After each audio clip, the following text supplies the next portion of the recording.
Existem algumas perguntas que são extremamente pertinentes e importantes e que, ao longo da história, a partir da evolução dos sistemas econômicos, elas continuamente precisam ser respondidas.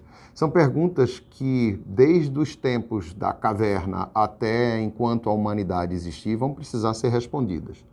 Se a gente fizer essas perguntas, por exemplo, para o universo da nossa agricultura familiar, considerando que um governante, como um presidente, precisa responder, um prefeito precisa responder, um chefe de família também precisa responder, vimos que essa relação ela é muito interessante, muito didática até, porque faz a gente pensar, faz a gente raciocinar sobre a importância de termos em mente que algumas questões precisam realmente serem respondidas.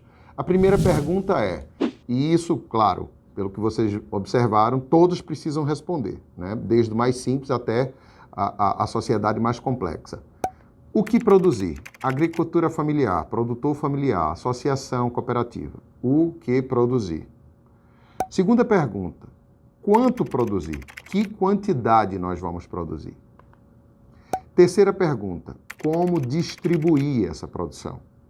Veja, imagine um presidente da República tendo que responder essas perguntas em relação, por exemplo, à energia elétrica, né?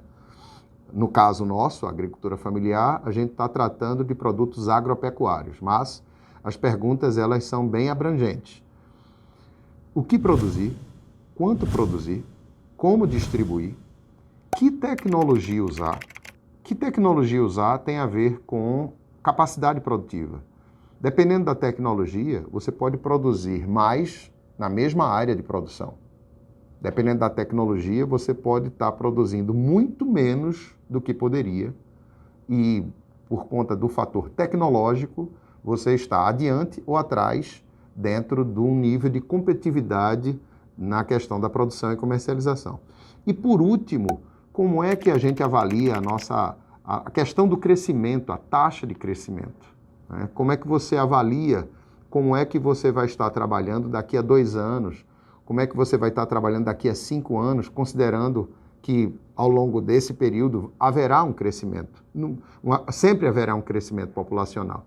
E havendo um crescimento populacional, ocorre também um crescimento das demandas.